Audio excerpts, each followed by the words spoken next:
Nous voilà de retour pour cette deuxième partie du cinquième cours d'organisation des entreprises et éléments de management, où nous allons aborder la démarche qualité et le lean management.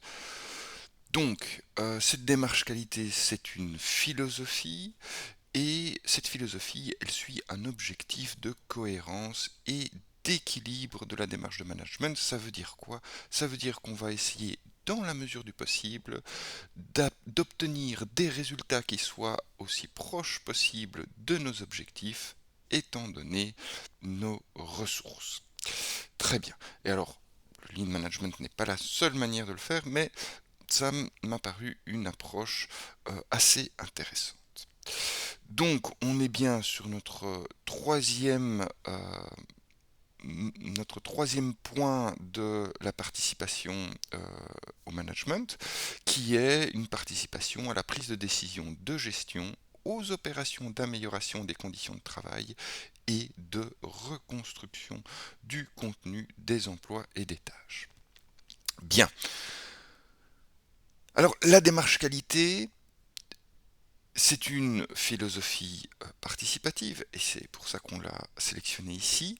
C'est d'abord l'implication des salariés et des partenaires, clients, fournisseurs, même l'État, dans la proposition de nouvelles idées et dans la mise en œuvre de méthodes de travail directement depuis le terrain et dans un esprit de confiance à long terme. Alors, ce côté-là, on en a déjà pas mal parlé, mais il faut savoir que outre cette participation, qui est quelque chose de fondamental, hein, l'autonomie des équipes, c'est quelque chose de fondamental dans la démarche qualité, c'est aussi une réponse, c'est aussi d'autres réponses, je devrais dire, au taylorisme appliqué par Ford. Parce que effectivement, on a vu qu'il y avait un certain abrutissement du travailleur et donc une certaine démotivation qui était créée par le taylorisme, mais le taylorisme, il faut quand même dire qu'il est redoutable. En tout cas, à l'époque, il est perçu comme une machine qui permet de construire des choses beaucoup moins chères euh, que des autres méthodes. Et certains constructeurs, General Motors, Toyota dans ce cas-ci, vont commencer à se penser, mais qu'est-ce qu'on pourrait opposer finalement comme stratégie à ce terrorisme. Et du côté asiatique, Toyota va donner naissance au lean management. Donc finalement, ce lean management, c'est une philosophie qui est plutôt asiatique, même si dans les faits, on reconnaît que Monsieur Toyoda s'est inspiré de penseurs qui étaient occidentaux. Enfin, j'ai mis l'ouvrage là de Samuel Smiles, Self-Help, qui est américain. Bien. Donc, Toyota face au taylorisme de Ford. Et donc, Monsieur Toyoda, Kiichiro de son prénom, hein, va va plutôt décrire 14 principes qui sont décrits dans le livre The Toyota Way. euh, 14 principes qui vont finalement soutenir cette démarche. Qu'est-ce que je peux faire qui serait stratégiquement intéressant pour contrebalancer ce taylorisme? Alors, on a déjà parlé de ces personnes à valoriser, hein, et de cette philosophie à long terme. Donc ces deux aspects, c'est finalement quelles sont les ressources qu'on a à disposition dans l'entreprise. Ben, c'est des talents, c'est un ensemble de personnes qui sont considérées comme des talents. Et quelle est notre philosophie? C'est une philosophie de long terme, donc notre objectif est la, le succès à long terme, on va dire ça comme ça. Et donc, toute une série de principes vont soutenir ces deux choses, des personnes à valoriser et une philosophie de long terme. Ici, je vais plutôt me focaliser sur certains de ces 14 principes qui sont plus orientés vers l'amélioration continue de bons processus pour de bons résultats. ok. Puisqu'on a déjà vu la partie un petit peu subjective de l'organisation, et ici, moi, je voudrais me focaliser sur la partie objective, c'est-à-dire comment est-ce qu'on fait, comment est-ce qu'on met au point ces processus qui permettent d'optimiser ces résultats. Donc vous voyez qu'ici, les principes sur lesquels on va se reposer, c'est des processus fluides, en flux tiré, à production constante et lissée, automatisés mais humains, standardisés, contrôlés visuellement et utilisant des technologies éprouvées. À ça, on va rajouter un liant qui est finalement pour moi le processus de fondement de ces principes, qui est devenir une organisation apprenante au travers de la réflexion continue et de l'amélioration continue, en japonais Hansei et Kaizen. Voilà.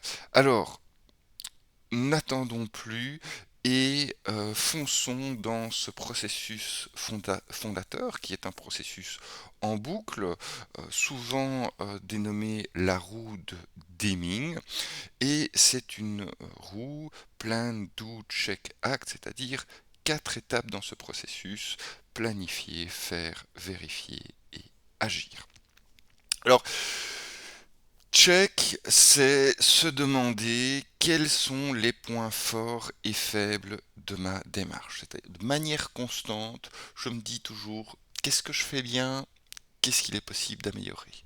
Et ce que je vais vouloir faire au niveau de acte, c'est m'organiser pour reproduire ce que je fais bien et compenser ces points faibles. Bien, sur papier, ça paraît évident, c'est une voie toute tracée vers le progrès. Dans le plan, on va rentrer un petit peu plus dans le détail de l'importance des processus. Plan, pour moi, c'est décrire les processus qui permettent de maintenir l'état actuel de la pratique, c'est-à-dire qui permettent de continuer à reproduire ces points forts et qui permettent également d'en assurer la progression. C'est-à-dire que si à la base je ne commence pas par décrire ce que je fais, j'ai pas de point de comparaison pour me dire tiens, cette fois-ci, est-ce que ce que j'ai fait de différent par rapport à ce qui était planifié, c'est mieux ou c'est moins bien, et est-ce que je dois le réintégrer à mon plan. Donc voilà. Ah, je ne dis pas d'où, puisque d'où c'est faire, quoi. Alors, on va appliquer ça dans une analyse méta à ce processus, et je vais donc décrire ce plan, do, check, act dans un processus. Et là, on voit tout de suite que quand on se met à décrire les choses sous forme de processus, hein, j'ai utilisé ici la codification BPMN, que je vois avec certains d'autres cours, mais pour faire simple, les ronds, c'est je commence et je termine. Les rectangles à coins arrondis, c'est mes actions. Et puis, j'ai mes petits losanges inclinés, là, redressés. Cela, ça veut dire je prends une décision.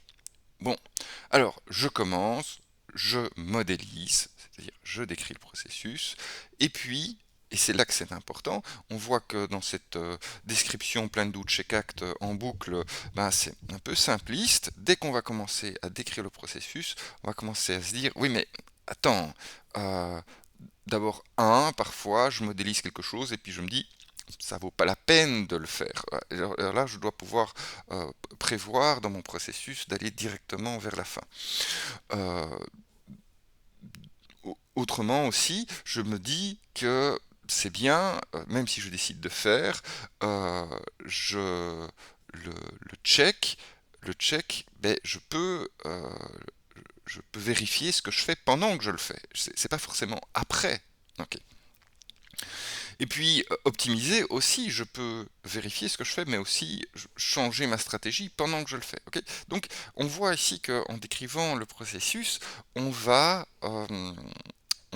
tout de suite se dire que notre manière de voir les choses était un peu simpliste, un peu essentialiste, pour dire les choses correctement. Alors, ça nous permet aussi de se dire, tiens, mon processus, je vais faire quelques autres choses et pouvoir améliorer ce processus. Et là, en l'occurrence, avec l'expérience, j'ai rajouté un certain nombre d'autres étapes pour apporter un petit peu de nuance à la manière de mettre en place l'amélioration continue. La première chose, c'est que avant de modéliser, hein, je vais analyser, c'est-à-dire que je vais prendre le temps d'observer avant de modéliser. Et donc ça me semble important dans une démarche d'amélioration continue, c'est de prendre le temps d'observer les autres, d'observer avant de commencer à travailler, etc. Bon, modéliser, on en a déjà parlé. On voit que j'ai aussi rajouté à piloter auditer. Alors, pourquoi j'ai fait ça? Parce que, outre analyser, auditer, c'est observer les autres pendant qu'ils travaillent.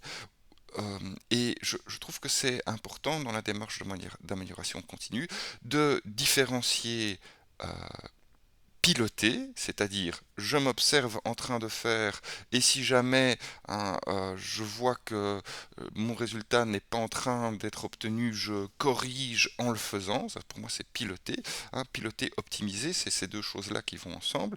Et auditer, c'est je demande à quelqu'un d'autre de critiquer ce que je fais, ou moi j'observe mes collègues, je me dis tiens, lui il fait comme ça, moi je fais pas comme ça, qu'est-ce que je pourrais en tirer? Voilà.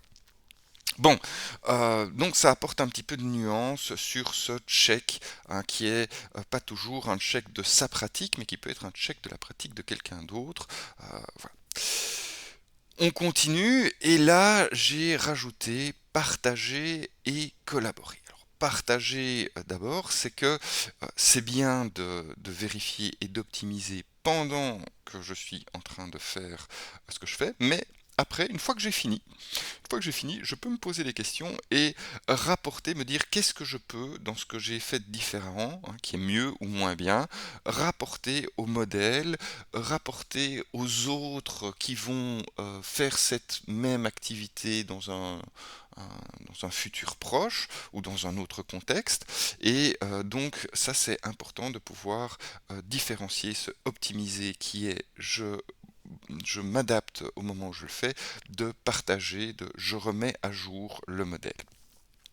Et alors j'ai aussi rajouté collaborer parce que il me paraît essentiel dans une pratique d'amélioration continue, quand on trouve quelque chose qui s'est pas bien passé ou qui s'est bien passé, de pouvoir l'exporter vers un autre contexte, c'est-à-dire de pouvoir le partager, mais à ce moment-ci avec un processus qui est différent. Donc ça, j'ai mis collaborer pour finalement se dire, ok, ce qui marche bien dans ce contexte-là, est-ce que, je sais pas, ce qui marche bien au niveau de la facturation, est-ce que ça marche aussi bien dans la production? Ok, pourquoi pas, hein, on a trouvé un système, et le fait d'aller le comparer, le partager avec d'autres, collaborer dans cette amélioration continue, eh ben, ça nous permet de créer de nouveaux contextes d'analyse et donc d'exporter finalement ce qu'on pourrait appeler des innovations de rupture dans un certain sens, ou en tout cas une certaine forme de créativité par rapport à notre manière de faire les choses. Voilà. Alors, en fait, ce processus m'a enfin cette adaptation du processus m'a été un petit peu soufflée justement dans une démarche de collaboration où j'ai fait ma propre route de Deming, hein, enfin qui n'est plus de Deming fatalement, mais mon amélioration de la route Deming, observe, plan, do, check, act, share, collaborate. Et ça, figurez-vous que ça m'a été inspiré par un modèle que j'ai vu avec vous, la spirale dynamique, où je me suis dit, tiens, dans cette démarche d'amélioration continue, je trouve qu'il manque des choses qui sont issues des états d'esprit de la spirale dynamique, et c'est comme ça que je me suis dit, ben, tiens, ça je pourrais rajouter, oui, ça fait du sens, etc. Donc c'est bien une démarche de collaboration entre différentes choses qui, on le sent bien, sont des contextes différents. Ça ne sert pas à la même chose, cette description du processus d'amélioration continue et la démarche de la spirale dynamique, mais en m'inspirant de l'un pour l'exporter vers l'autre, j'ai réussi à créer, si vous voulez, une micro-innovation de rupture, en tout cas une version créative de la roue de Deming. Voilà pour ce processus fondateur. Alors, maintenant qu'on a mis cette notion d'amélioration continue sur papier, on va analyser le management lean et on va l'analyser selon 5 axes. Maîtriser son territoire, donner du sens aux actions, animer et emmener votre équipe. On va beaucoup parler de délégation, de la résolution de problèmes simples et puis finalement piloter le plan de progrès. Voilà, alors c'est parti directement avec la maîtrise du territoire et on va utiliser des petits outils concrets pour faire toutes ces choses-là et on commence avec un environnement 5S. Le 5S, c'est une procédure, c'est bien ça, c'est une procédure pour identifier son territoire et ses ressources. Cette procédure a un triple objectif: augmenter l'efficacité, la sécurité et les conditions de travail. Et on est bien sûr très sensible à ça puisque on sait que ces conditions de travail, c'est quelque chose qui va être essentiel pour la motivation. Donc, quand on arrive sur un nouvel environnement de travail, on essaye de penser, si possible, pas tout seul, mais de penser à quel serait cet environnement travail idéal. Et on va prendre comme caisse à outils le- les 5 S. Ces 5 S sont applicables aussi bien dans l'industrie, dans la logistique, dans la distribution, dans la restauration, dans les services. Tout ça fonctionne bien et les questions auxquelles on va essayer de répondre avec cette démarche 5S, c'est: où se trouvent les choses dont j'ai besoin, qu'est-ce qui fonctionne et fatalement qu'est-ce qui ne fonctionne plus, et combien de temps cela va prendre de faire ce qu'on me demande, pouvoir faire une bonne estimation du temps que cela va prendre. Et on va voir que c'est très utile par la suite. Bien, donc 5S, ça commence par le S de, je ne vais pas vous le faire en japonais, sortir en français si on veut vraiment faire une traduction en S, mais débarrasser fonctionne mieux. Donc vous arrivez dans un environnement de travail, première chose à faire, c'est trier aussi bien les outils, les matériaux, les consignes nécessaires des consignes de ce qui est inutile. Donc trier le nécessaire de l'inutile. C'est se dire, ben voilà, ça j'utilise pas, ok, je mets de côté, je m'en débarrasse. Le but étant de retirer tout ce qui ne correspond pas à ce que vous avez besoin au moment où vous êtes à ce poste de travail. Et ça va pouvoir vous permettre de vous focaliser vers l'essentiel, de voir les choses. Voilà. En tout cas, de pouvoir être concentré sur les choses. Deuxième S, situer ou ranger, c'est-à-dire classer et organiser en fonction de la fréquence d'utilisation. Donc on se dit, voilà, dans mon activité, ça j'utilise tout le temps, ça doit être à portée de main, je dois tendre le bras et pouvoir le prendre. Ça, c'est important, mais je l'utilise moins souvent, je vais le ranger dans un endroit où il y aura une étiquette dessus et je vais pouvoir le retrouver si jamais j'en ai besoin de temps en temps. Voilà. L'objectif est bien retrouver, utiliser facilement et aussi estimer le temps, parce que si vous devez chercher, que vous ne savez pas pendant combien de temps vous allez devoir chercher votre outil, c'est difficile d'estimer combien de temps ça va vous prendre de faire les choses.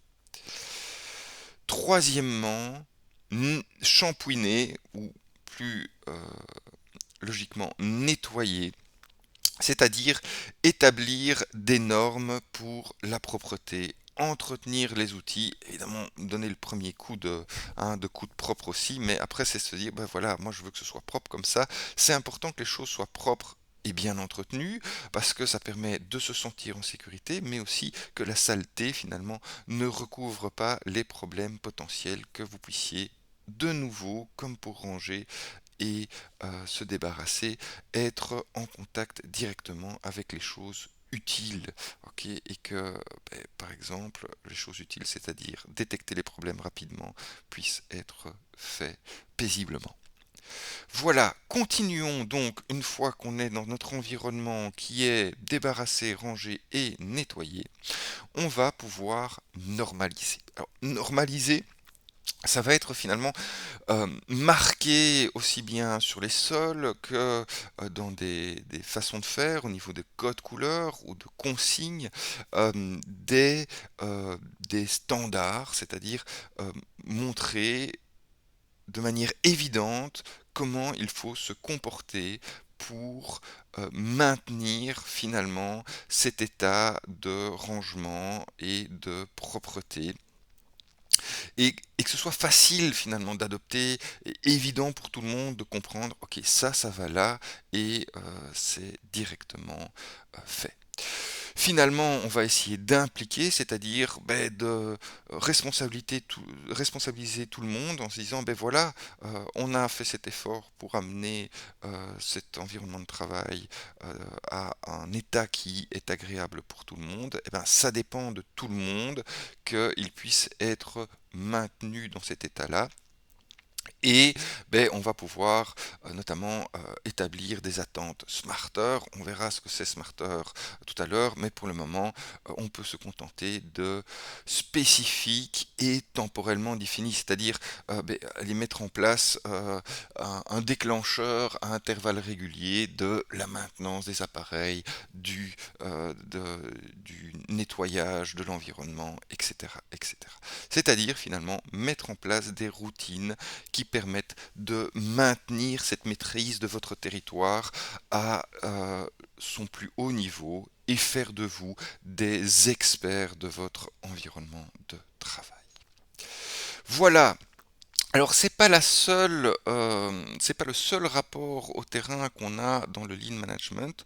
L'autre rapport au terrain, c'est la visite de terrain qu'on appelle Gemba pour là où les choses se passent, c'est-à-dire finalement aller visiter à intervalles réguliers, bien sûr votre environnement de travail, mais aussi l'environnement de travail des autres. Ok, à intervalles réguliers.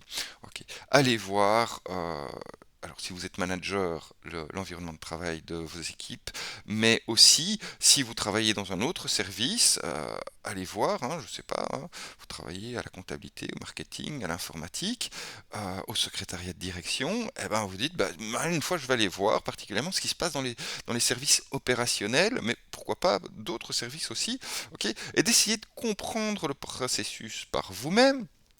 Ça va vous permettre aussi de poser des questions sur les écarts aux règles et les bonnes pratiques, hein, parce que parfois il y a des règles et puis on remarque que dans la pratique, les gens ils ne respectent pas ces règles. Alors souvent c'est qu'il y a une bonne raison pour cet écart aux règles et parfois il y a toute une série de choses qui sont normalisées dans une organisation, mais qui pour des bonnes ou des mauvaises raisons ne sont pas décrites explicitement et donc ça vous devez vous en rendre compte.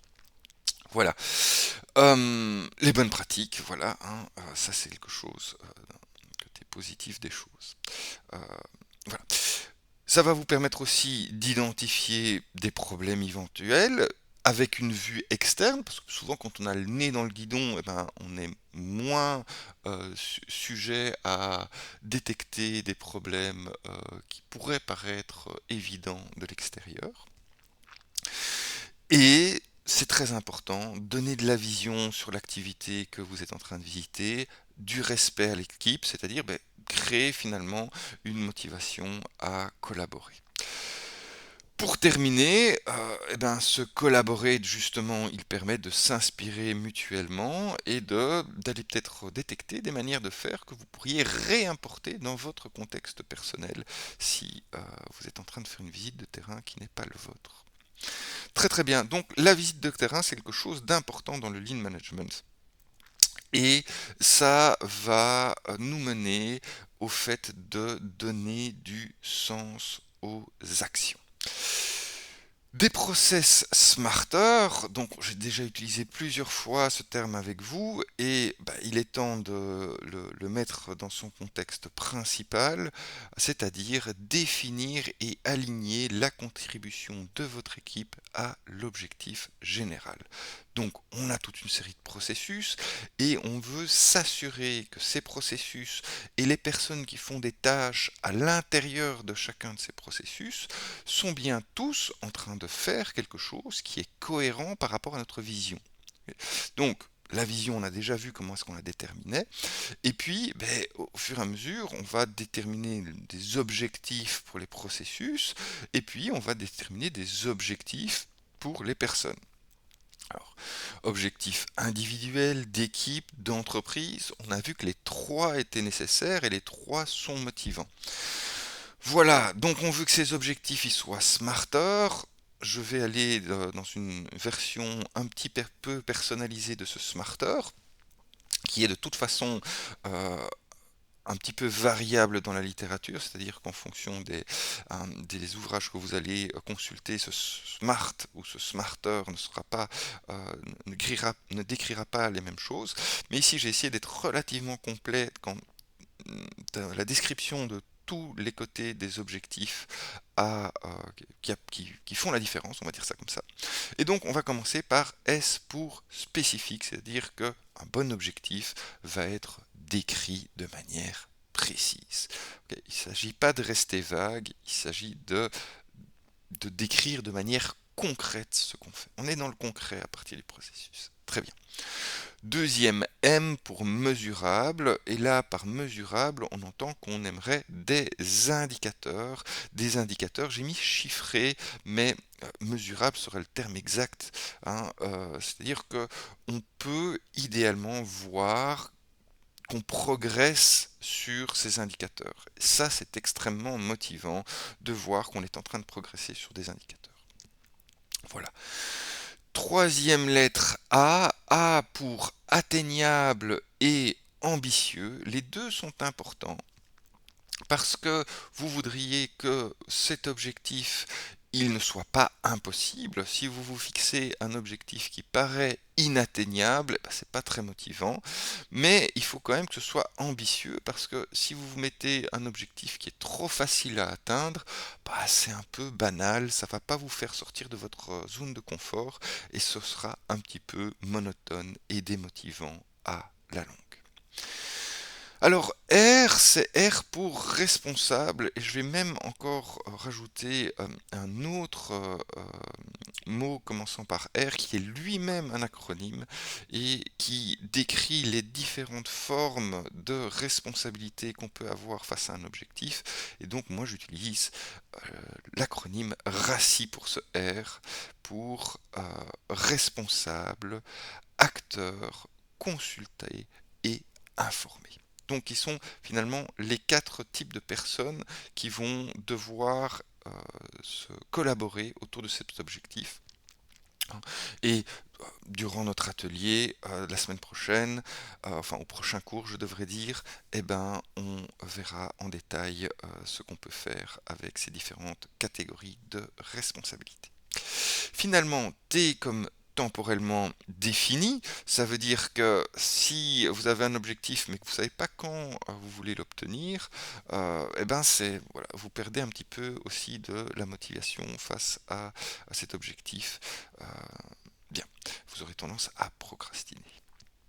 Alors, on a rajouté, enfin, je ne suis pas celui qui a proposé ça, mais j'ai vu une version du Smart qui est devenue Smarter et ça m'a beaucoup plu parce que E pour étendu, c'est-à-dire inclus dans un objectif spatio-temporel plus grand.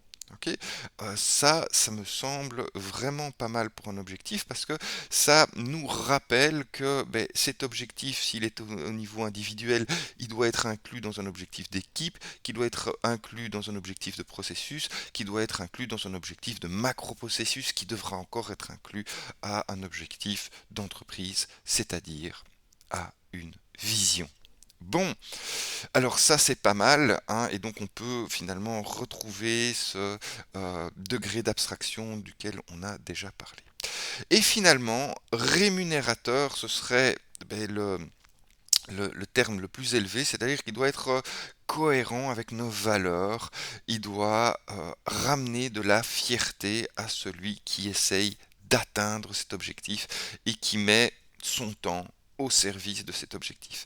Et ça, ben, c'est très motivant de se dire que on travaille à quelque chose auquel on croit. Et bien sûr, ben, les process smarter, les activités smarter, les tâches smarter, c'est des choses qu'on va vouloir suivre en équipe. Et pour les suivre en équipe, on va donc animer et emmener votre équipe. Le troisième axe, via un management qu'en lean management on voudra visuel, c'est-à-dire on veut que ce soit très clair la manière d'aligner les actions quotidiennes sur les processus et la demande client. Alors, plusieurs types de réunions, on va dire ça comme ça, hein, plusieurs types de réunions. Ici, j'en ai pris quatre catégories. D'abord, ce qu'on appelle le rapport d'étonnement, c'est-à-dire après une visite de terrain, puisqu'on en a parlé, eh ben, un petit rapport, c'est quelque chose, une petite réunion, c'est quelque chose qui va faire du bien, et c'est particulièrement le bon moment pour avoir un échange de confiance entre les différents services ou entre le manager et son équipe, en arrosant, je vais utiliser ce mot-là, en arrosant de la gratitude, c'est-à-dire en faisant particulièrement attention de parler des choses positives que vous avez vues, hein, et ne pas oublier que vous pouvez, hein, c'est des choses que vous pourrez emmener avec vous vers d'autres services et que donc euh, voilà, ce qui est positif, ce qui fonctionne bien, c'est des choses euh, pour lesquelles on va porter toute son attention, hein, et donc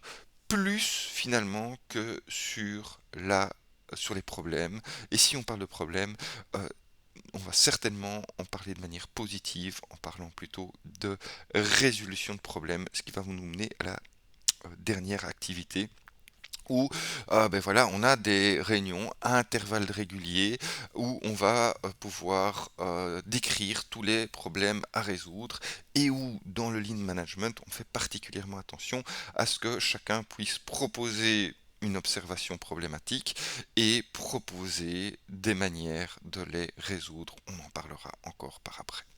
Alors, c'est pas les seules réunions qu'on fait avec un management visuel. On va aussi faire des réunions dites Kanban, dont le but spécifique est de décrire les actions en cours, ce qu'on a fait hier, ce qu'on fait aujourd'hui. Et donc ça va nous permettre de visuellement faire évoluer les différentes activités au travers du processus. Donc ce processus, on va le décrire en colonnes et les items qui sont en train de voyager dans les différentes tâches de ce processus, eh ben, on va les faire voyager ici sous forme de post-it d'une colonne à l'autre. Très très bien. Et alors, dernière activité de réunion du Lean Management, typiquement tous les matins, on fera une réunion flash de 5 minutes où on va regarder l'écart au résultat. Donc comme on a des indicatifs Smarter, on va pouvoir, grâce aux indicatifs mesurables, voir si on est en bonne voie. On va voir si on est en bonne voie. Et ça, c'est extrêmement motivant. Le matin, hop, on se dit, ok, on a progressé, on voit qu'on a fait ça. Et c'est quelque chose, hein, qui peut tout à fait se combiner d'ailleurs avec la réunion Kanban. Voilà. Alors, on a parlé de problèmes. Et dans le lean management, on voudra amener un certain degré d'autonomie à celui qui fait pour résoudre ses propres problèmes, c'est-à-dire chercher les causes racines de ces problèmes et les résoudre. Alors pour ça, on propose Jidoka. Jidoka, c'est le mot japonais qui lui permet de dire au premier problème, vous vous arrêtez et vous prenez le temps de trouver la cause de ce problème dans son contexte. Bien. Hein. Donc, vous avez une personne ici à la tâche, et ben voilà, en faisant cette tâche, elle voit qu'il y a un problème de qualité, et directement, elle peut arrêter le processus de production, ce qui, entre nous, serait quasiment impossible dans le taylorisme, hein. Vous voyez, c'est la machine qui donne le rythme à l'homme. Là, hop, ils peuvent arrêter la machine. Ici, non, non, non, l'humain est prioritaire. Et ce qu'on va pouvoir faire, c'est remonter la chaîne de production, le processus, en essayant si possible d'ailleurs, d'automatiser cette détection du problème le plus tôt possible. Alors, pourquoi le plus tôt possible? Parce que au plus tôt les défauts sont détectés dans la chaîne de valeur, au moins ils coûtent cher à être résolus. Ok. Et évidemment, à l'inverse, au plus ils sont détectés tard, le pire ce serait le client qui reçoit votre produit ou votre service, il voit qu'il y a un défaut, ben, ça coûte super cher. Il doit retourner l'article, il doit euh, faire activer le service après-vente, vous devez refaire toute une nouvelle pièce, etc. etc. Hein, tandis que si on le détecte euh, ce défaut le plus tôt possible, eh ben, on peut directement le résoudre et ça a moins d'impact sur les activités qui suivent ce problème. Bien, donc on remonte le flux de la chaîne de valeur, on essaye tant que faire se peut de retrouver là où les causes racines qui idéalement seront résolvables directement par celui qui fait. C'est pas toujours le cas, hein. Parfois il y a des problèmes complexes et cela nécessite de signaler un dysfonctionnement et on le verra après de faire appel à une technique de résolution de problèmes en groupe. Voilà. Alors, il y a un contrôle externe qui vaut son pesant de cacahuètes. C'est le contrôle que vous allez faire avant ce qu'on appelle le poste goulot. Alors, le poste goulot, c'est le poste dont le débit de production est le plus faible de la chaîne de valeur. Et donc, qui aura tendance à accumuler un stock en amont de cette étape, puisque c'est le plus lent, ben c'est celui sur lequel voilà, les produits semi-finis vont s'accumuler.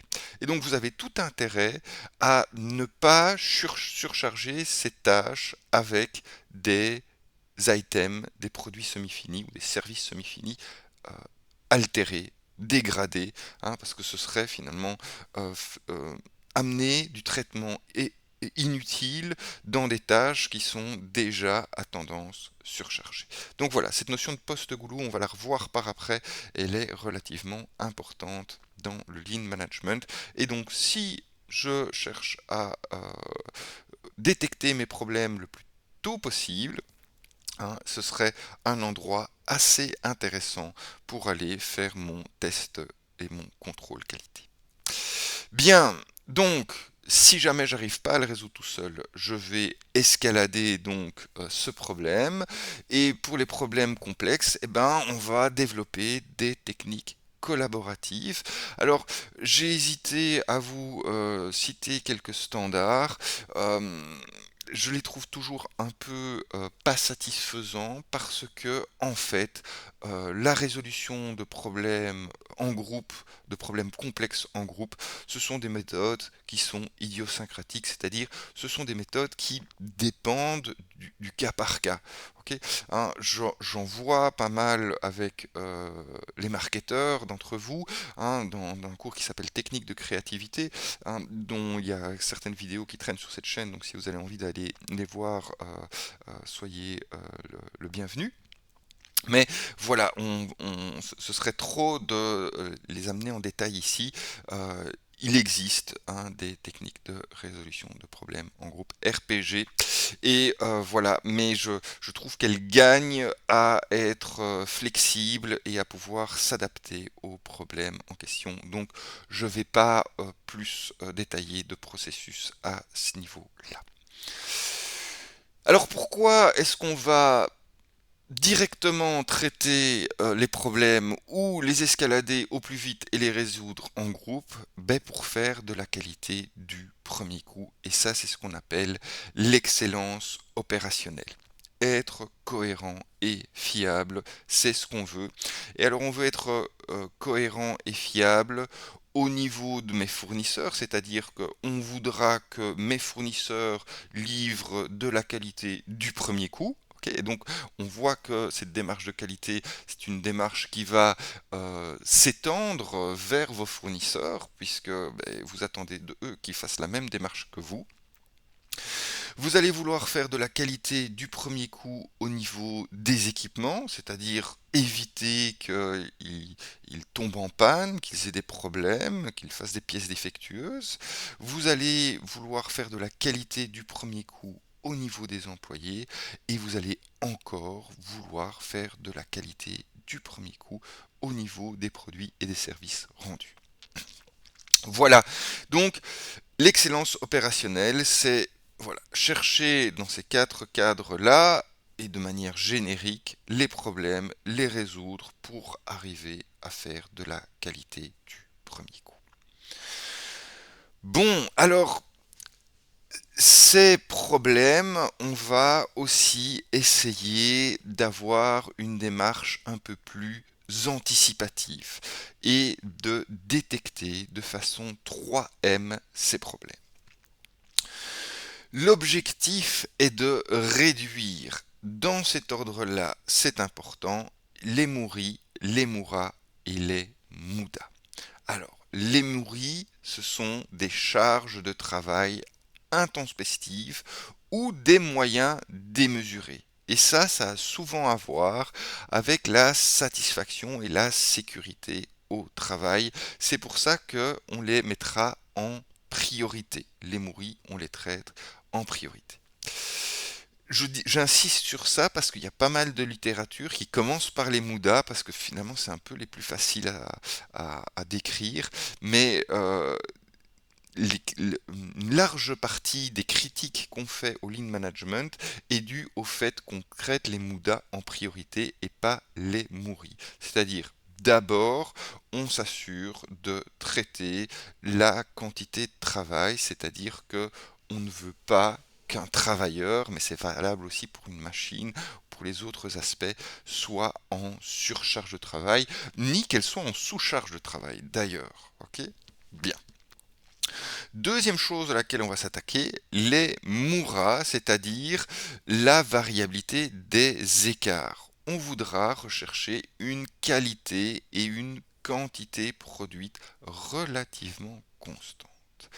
Et on terminera par les moudas, c'est-à-dire le gaspillage et on pourrait dire qu'on veut vérifier l'utilité de chacun de nos actifs et de chacune de nos actions. Ça, c'est les mutas. Alors, comme je l'ai bien dit, ils sont à traiter dans cet ordre-là, et donc ils vont nous aider aussi quand on entame une démarche qualité, on ne sait pas toujours par où commencer, ils vont nous aider aussi à traiter ces processus dans un ordre de priorité, et ça, c'est important. Alors, allons-y pour ces 3M dans le détail. Et regardons un petit peu dans ce processus schématisé s'il y a des mouris, c'est-à-dire s'il y a de la surcharge et de la démesure. Alors, même si au premier coup d'œil, on peut voir qu'il y a des endroits où il y a des amoncellements entre guillemets de produits ou de produits semi-finis, eh ben, c'est relativement difficile. Alors oui, vous allez me dire, mais oui, regardez, ce camion, il est un peu surchargé, ça se voit, ok, hein, mais sur un long processus, c'est pas toujours évident de voir où est-ce qu'il y a de la surcharge et où est-ce qu'il y a des mesures du premier coup. Alors, pour faire ça, on va essayer de décrire le processus et on pourrait le décrire par un Kanban. Donc on a vu que une des manières de décrire le processus, c'était de le faire en différentes colonnes. Et ici, si je sépare ce schéma simplifié en processus, je vois qu'il y a un processus de livraison. Ok, excusez-moi, c'est dans l'autre sens, qui a un processus d'entrée, c'est-à-dire d'arrivage euh, de matières premières ou de produits semi-finis.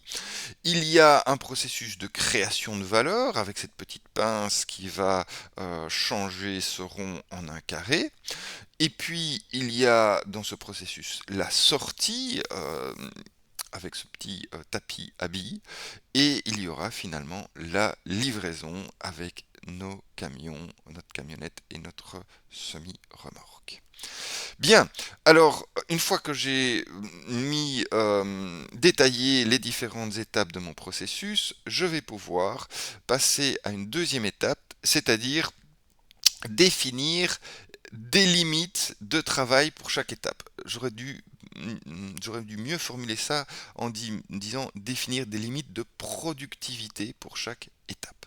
Donc, pour ça, il va falloir définir ce qu'est le temps tact. Le temps tact est l'unité de temps d'un cycle de production pour répondre à une demande. C'est-à-dire que chaque fois qu'il y a une demande qui part, le temps tact, c'est le temps pour l'ensemble des processus de passer d'une étape. Voilà, de passer d'une activité à l'autre. C'est ça le temps tact. Bon, alors, une fois qu'on a déterminé ce temps tact, on va, pour définir des limites de productivité de chaque étape, regarder sur ce temps combien de, euh, combien de capacités sont capables de passer à travers notre processus. Et donc, schématiquement, au niveau de l'entrée, on voit que le processus permet l'entrée de trois matières premières ou produits semi-finis dans notre usine. Au niveau de la création, on voit que on ne peut faire que un seul produit à la fois, puisque la machine doit descendre, remonter, et ça crée une unité de demande.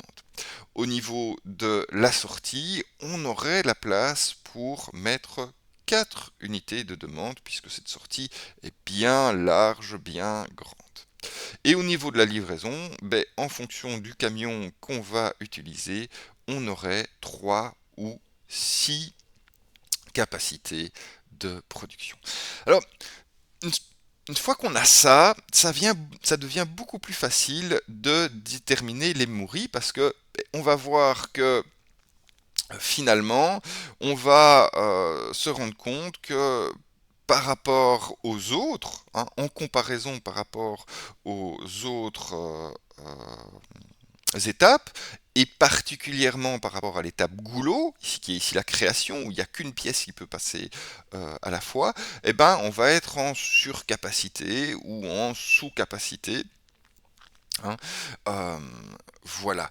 Hein. Alors, par surcapacité ou sous-capacité, hein, on détermine ce qui est utilisé par rapport à la capacité. Bien. Au niveau de mon goulot, on va avoir un problème parce que cette étape, elle va être mise sous pression. On va jamais pouvoir s'arrêter de là puisque à droite et à gauche de cette étape goulot, hein, en entrée, ça va rentrer et pouvoir s'accumuler là. Le goulot va être la limite et en sortie, ça va sortir tout seul et puis bon, voilà, on sera en surcapacité. Euh, Bien. Alors, une fois qu'on a ça, on peut se dire plus facilement détecter les mouris, c'est-à-dire détecter là où il y a des écarts entre la capacité tact minimum qui sera sous pression et les autres capacités tact. Bien, on voit donc que j'aurais du mourir au niveau de la création de valeur, sous-capacité, entre guillemets, au niveau de la sortie, surcapacité, et au niveau de la livraison. Et là, dans l'illustration, hein, la camionnette est en sous-capacité et le semi-remorque est en euh, sous-capacité. Voilà. Bien. Alors, les mouris sont intéressants parce qu'ils entraînent des moudas. Ils entraînent de la surproduction à certains endroits. On voit qu'il y a une accumulation qui se fait devant avec un stockage qui se fait devant l'étape goulot, et aussi une sous-utilisation de certaines parties. Alors, surproduction, c'est aussi, on va surutiliser hein, l'étape de création de valeur. Bien, Maury. Alors, sursolliciter, c'est compliqué, et donc face au Maury, la première chose qu'on va faire, c'est communiquer. Communiquer, c'est-à-dire au niveau de mes entrants, au niveau de mes fournisseurs, je vais bien décrire, bien me mettre d'accord avec mon fournisseur sur les volumes dont on a besoin, sur la qualité, sur le coût, sur les échéances, que ce soit réaliste aussi bien pour lui de les produire que pour moi de les avaler, entre guillemets, de les traiter. Okay, si jamais je fais pas ça, ben je vais obtenir des ruptures d'approvisionnement ou du surstockage à l'entrée de mon usine, et ça, eh ben, on a vu que ça faisait des moudas. Au niveau de mes équipements, si je communique convenablement, ben je vais devoir dire, pour faire mon travail, quels sont mes besoins en équipement, quelles sont les spécifications que doivent respecter ces équipements, et si je ne le fais pas correctement, ben j'aurai des usures, j'aurai des défauts et des inadaptations entre le matériel que je dois utiliser et le job que je dois faire. Et ça, c'est bien des moudas. Au niveau de mes employés aussi, il va falloir être très clair sur le besoin de formation ou le besoin d'entraînement, c'est-à-dire de progression sur la courbe d'apprentissage, parce que si c'est pas le cas, je vais avoir des épuisements, euh, enfin de l'épuisement psychologique et physique de mes employés, une augmentation du taux d'erreur, voire même des burn-out, hein, et ça qu'ils soient sur ou sous-utilisés finalement. Et toujours de la communication avec mes clients où je devrais faire une étude de marché pour savoir quelle qualité et quantité pour quelle cible, et ça va m'éviter d'avoir des stocks à la sortie desquels je devrais me débarrasser éventuellement en étant obligé de baisser mon prix, et tout ça dans un contexte d'insatisfaction clientèle puisque ce que je fais ne pourrait ne pas correspondre à ce qu'il veut en termes de quantité ou de qualité. Bien. Alors, communiquer, c'est une chose, mais rendre adaptable, c'est aussi un autre axe contre les mouris. J'ai représenté ici en haut à gauche, toujours une suite de chaînes de valeur avec le poste 3 qui est notre poste goulot, sur lequel vous voyez ça s'accumule, les choses s'accumulent en entrée de ce poste. Et le fait de rendre adaptables mes employés, par exemple, permet aux employés du poste 2 spécifiquement d'aider l'équipe du poste 3 suivante si elle ne dispose pas de capacité disponible. C'est-à-dire que sur mon Kanban, je vais voir que mes produits ou services intermédiaires vont s'accumuler en entrée du poste 3, et en voyant ça, je dis oula, mes collègues ils sont surchargés, et si je suis flexible, je vais venir leur donner un coup de main pour épurer cette partie-là et éviter le mouris, c'est-à-dire voilà, la surcharge des employés sur le poste 3. Alors ça peut se réfléchir de la même manière au niveau des fournisseurs, où je voudrais éviter une surcharge de mes fournisseurs en sécurisant et en diversifiant mes sources d'intrants. Je vais aussi au niveau des équipements choisir volontiers des outils flexibles et adaptables, c'est-à-dire qui peuvent être réalloués à d'autres activités. Et au niveau de la demande, je peux aussi m'arranger pour avoir des cibles différentes, c'est-à-dire des différents profils de clients, et de différencier mon produit ou mon service le plus proche possible de ce client, si possible dans la dernière étape. On a d'ailleurs une entreprise qui s'est rendue célèbre pour ça, United Color of Benetton, qui teignait ses vêtements à très très proche de son marché cible pour pouvoir rapidement donner à ses vêtements les couleurs qui sont à la mode dans la région pour la cible définie. Bien, donc communiquer et rendre adaptable sont deux manières de traiter les mouri. Ça nous mènera aussi aux mura, qui sont des variations en quantité et en qualité. Alors, là aussi, c'est pas si évident de repérer du premier coup où est-ce que je vais avoir des variations en quantité et en qualité. Ça nécessite de regarder un peu plus près, hein, et de me dire, ok, là, c'est vrai, j'ai en entrant des produits semi-finis ou de la matière première, et je vois bien qu'il y a des ronds là, mais qu'il y a des carrés, qu'il y a des triangles, qu'il y a des ronds, mais qui ont une autre couleur, etc., etc.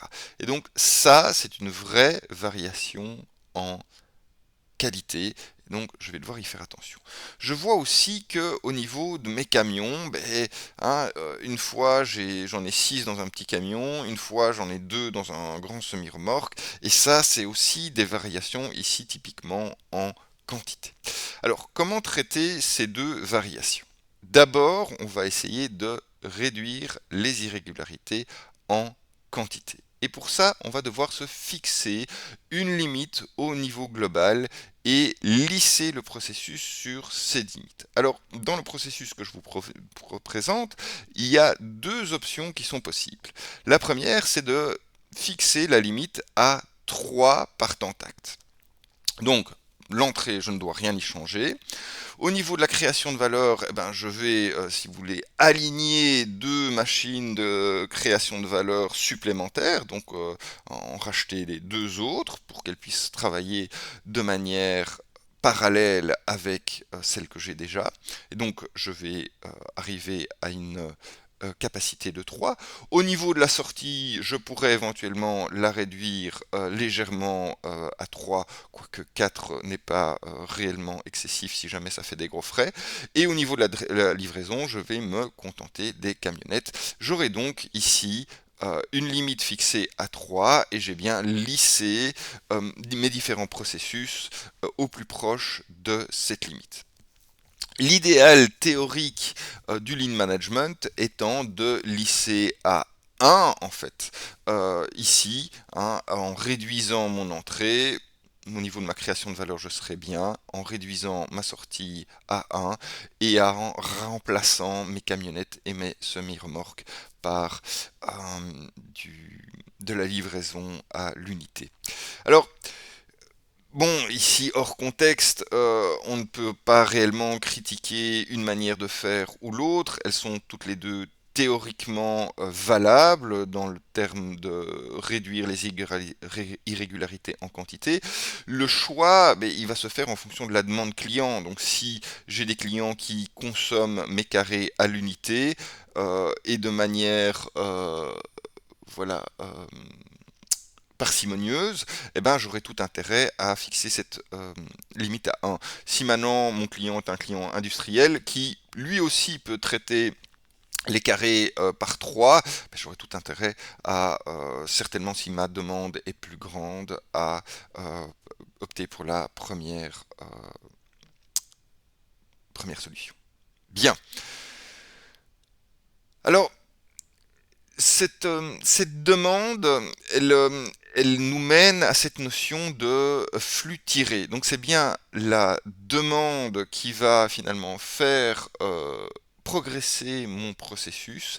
Et donc cette notion de flux tiré, Heijunka en japonais, elle va, dans son idéal théorique, dire que chaque fois que le client prend un de mes produits en magasin, je devrais dire, hein, ça va déclencher tout le processus de production de une étape.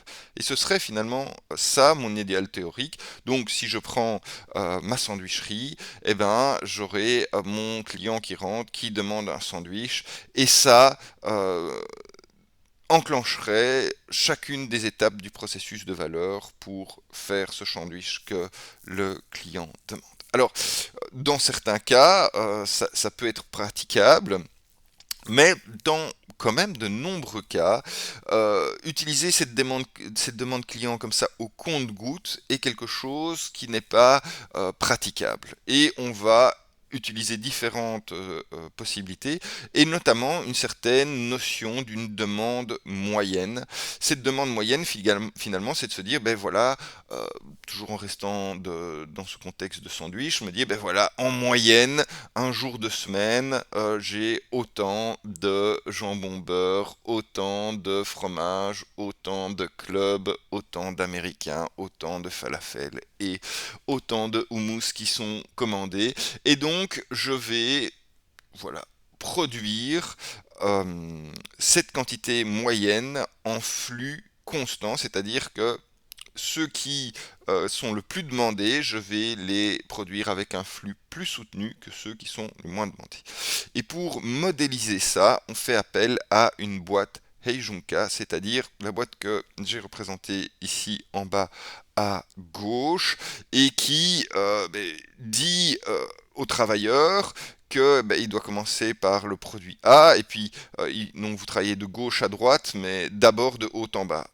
Donc A, B, C, D, E, et puis après A, B, D, et puis après A, B, C, et puis A, B, D, E. Et donc, en faisant comme ça, même avec un seul travailleur, vous lissez finalement la production de chacun des,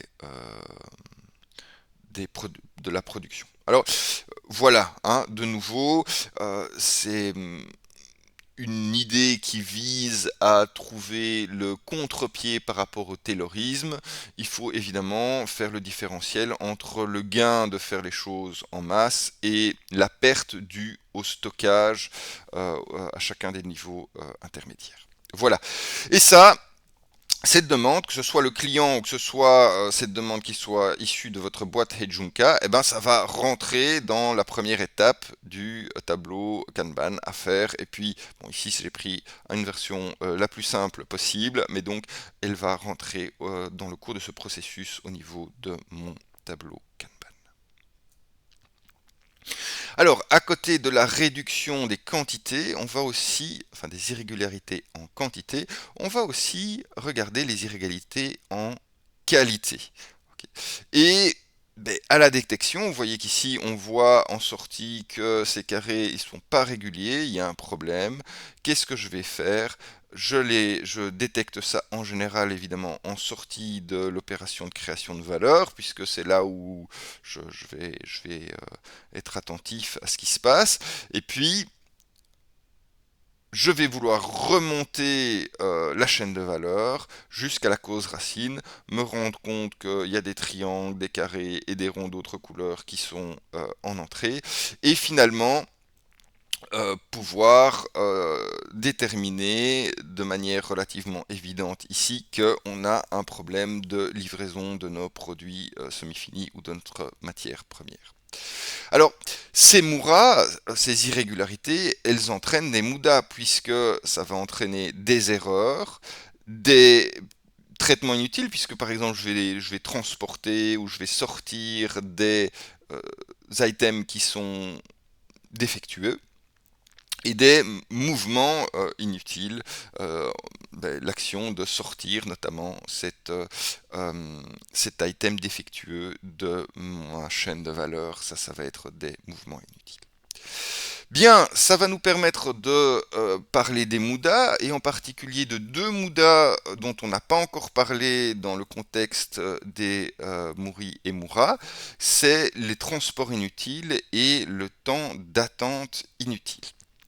Et donc ici, au niveau de mon petit schéma, on voit bien que la chaîne qui apporte les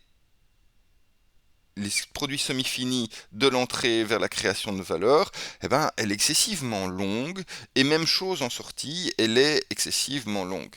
Et donc, je vais avoir des transports inutiles, mais aussi, avant le goulet, ici, j'ai une accumulation, j'ai un temps d'attente, finalement, de mes produits finis, et ça, euh, c'est pas du tout lean, comme on dit. Voilà. Alors, on peut évidemment résoudre ce problème en raccourcissant ces deux chaînes et on obtiendrait finalement notre lean manufacturing ici dans ce cas-ci, puisque c'est une chaîne de production, hein, et que le lean a été développé par Toyota pour l'industrie automobile et donc qui a été répandu parmi les fournisseurs de ces industries automobiles et donc principalement dans l'industrie et dans la production. Hein, c'est pour ça qu'à la base, on appelle ça lean manufacturing. Et on va voir là tout de suite qu'on va pouvoir le changer en lean management facilement. Un petit mot avant de passer à ça, vous voyez que ici, malgré que le processus a été réduit, il n'est pas stricto sensu optimum, c'est-à-dire que l'optimum serait d'avoir qu'un seul stockage entre l'entrée et la création de valeur, et voilà. Et donc ici j'en ai mis deux par exemple. Et je pense que voilà, les principes du lean sont théoriquement bons, mais qu'il ne faut pas oublier qu'il y a d'autres principes avec lesquels il faut un petit peu contrebalancer ça, et notamment avoir un stock supplémentaire, mais ça permet de ne pas devoir arrêter la chaîne de production au moindre grincement dedans. Et ça compte un petit peu aussi. Donc souvent, le lean management tel qu'il est décrit est un optimum théorique, et donc il faut être pragmatique face à cet optimum théorique et se demander, bon voilà, quel est le stock raisonnable que je vais faire. Et ça, c'est valable finalement pour tous les principes qu'on a édictés. Bien, alors, je vous l'avais promis, appliquons ça au lean management. On voit que finalement, tous ces MUDA, on va pouvoir assez aisément les transposer dans l'industrie de service ou dans les fonctions de support, excusez-moi, de l'industrie de production. Hein. Je vous ai mis quelques exemples ici. La surproduction, ça peut être des reportings trop lourds, une production d'informations inutiles, un surcontrôle, on a parlé des bullshit jobs. Le surstock, ça peut être des outils rarement utilisés, des fournitures de bureaux excédentaires, des campagnes marketing dans les cartons mais jamais lancées. Des transports inutiles, ça peut être des bureaux éloignés des archives, des tunnels de conversion prospects en clients trop longs, des interruptions intempestives de travailleurs qui doivent être concentrés sur leur travail, des mouvements inutiles, ça peut être des réunions inutiles, ça peut être des informations mal organisées, ça peut être une absence de description des processus ou même une absence d'existence des processus, ça peut être aussi un événement sans stratégie claire. Du temps d'attente, ça peut être du temps d'attente au niveau d'une approbation, par exemple de la direction, ça peut être de la rigidité des processus de mise en marché, des traitements inutiles, ça peut être de trop de niveaux d'approbation pour des tâches petites et sans importance stratégique. Ça peut être aussi traiter des tâches de reporting qui pourraient être automatisables manuellement. Et là, je pense spécifiquement aux rapports visuels. On voit qu'il y a une culture du fait de produire des rapports visuels. Alors c'est très chouette parce que ça motive les équipes, mais il ne faut pas oublier que ça prend du temps. Et donc si vous devez les faire manuellement tous les matins, voilà, pensez un petit peu à automatiser ça, ça peut être pas mal. Les défauts, mauvaise collecte de données, hein, bullshit in, bullshit out, communication maladroite et donc qui n'arrive pas au résultat que vous escomptiez, et sous-utilisation, les compétences, inutilisées, excusez-moi, les bureaux vides. On voit que donc les thématiques, même s'ils ont été illustrés par une petite chaîne de valeur de production, peuvent être largement étendues à des processus issus des industries de services pour lesquelles, en principe, vous vous destinez, et même aux fonctions de support. Bien, alors ça nous permet d'attaquer notre dernier axe qui est piloter le plan de progrès. Il s'agit ici d'intégrer les opérations dans la stratégie. C'est quelque chose qui est important. On l'a déjà vu hein, dans nos objectifs Smarter, hein, le fait qu'ils soient étendus, le fait que ces objectifs soient intégrés dans des objectifs plus grands, c'est important. Mais il y a aussi finalement un aller-retour qui se fait entre des améliorations opérationnelles qui sont souvent un petit peu dans le nez excusez-moi, le nez dans le guidon à éteindre des incendies et à régler des petits problèmes, quitte à développer une vraie amélioration petit problème par petit problème, à une vue qui détecte un changement dans l'environnement et ou anticipe un problème, un changement futur, une tendance dans l'environnement et est capable de proactivement faire changer l'organisation pour saisir ces opportunités. On appelle ça des améliorations de rupture. Voilà. Alors, bon, la première chose qui est importante ici, c'est que dans notre structure en cercle participatif, eh ben, on voudra que, en tout cas, une certaine partie du personnel opérationnel fasse partie aussi de la démarche stratégique. Et ça, c'est particulièrement important justement pour faire le lien entre ces opérations, ces processus opérationnels et ces processus stratégiques. En termes d'outils, moi je vais vous présenter ici une typologie Scrum, Scrum qui veut dire mêlée, hein, et qui n'est pas la seule manière de faire, mais qui est une manière qui correspond assez bien à la philosophie Lean et à cette philosophie, je vais dire, qui fait le contre-pied par rapport au Taylorisme. Dans le Taylorisme, on aurait plutôt une approche de project management classique. Ici, en lean management, on va vouloir de la flexibilité, on va vouloir, le terme est consacré, de l'agilité, et donc c'est pour ça que je me propose de développer avec vous cette typologie Scrum. Voilà. Et voilà, le Scrum est un petit peu ce qu'est le Kanban aux opérations. Je veux dire, le Scrum est à la stratégie ce que le Kanban est aux opérations. Alors allons-y. Le Scrum, en quelques mots, c'est quoi? C'est partir d'une personne qui s'appelle le Product Owner. Le Product Owner, c'est lui qui va représenter la tendance qu'on va vouloir intégrer dans le nouveau produit ou dans l'organisation. Donc, lui va observer cette tendance.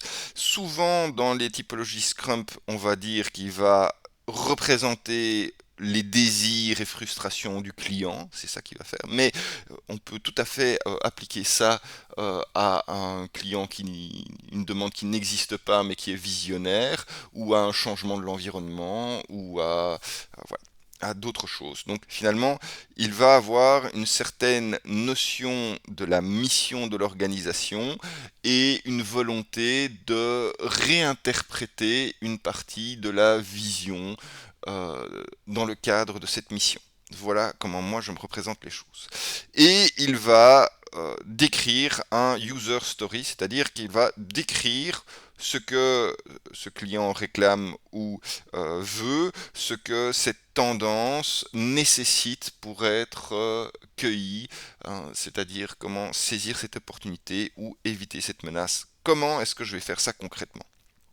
Et le product backlog va décrire en détail quelles sont les fonctionnalités à développer pour pouvoir saisir ces opportunités. Donc c'est ce terme fonctionnalité, j'aurais dû le mettre, il est important, hein, une description fonctionnelle de ce que on désire pouvoir faire. Bien.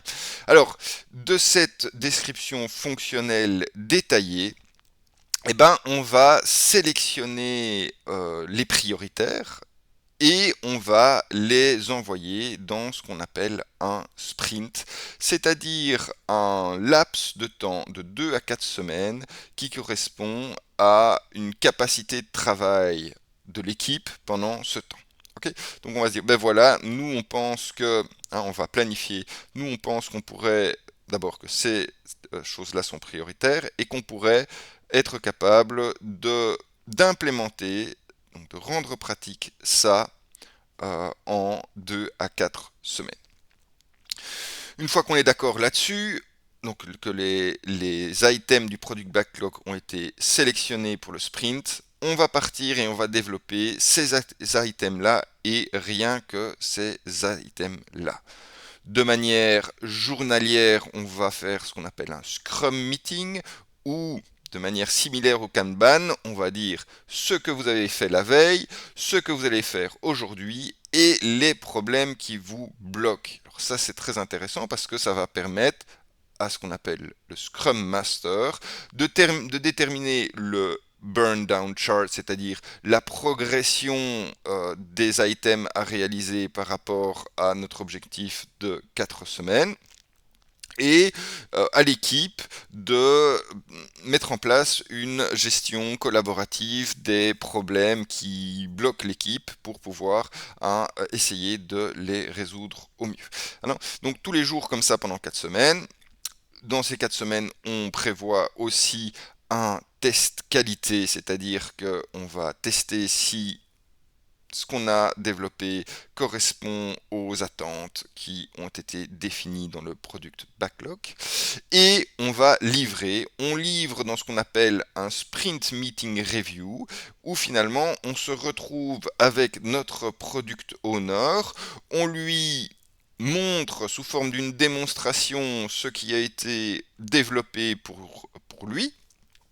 Et il sera capable, même si l'état est inachevé, de pouvoir piloter, réellement c'est ça, piloter à intervalles de 4 semaines en disant ah oui ça c'est bien, ça mériterait amélioration, ça c'est un petit peu surfait, et n'oubliez pas de rajouter ces choses-là que vous n'avez pas pris comme prioritaires mais qui sont importantes pour le client, etc. etc. etc. ou pour la tendance. Voilà, et donc on a fait un tour dans notre processus Scrum qui a l'avantage d'être agile, c'est-à-dire toutes les 4 semaines, on peut faire un pivot autour d'une redéfinition de notre user story en fonction de ce qu'on est capable de faire. Et voilà, ça permet d'être agile et de ne pas être dogmatique quant aux objectifs que le product owner a fixés à la base.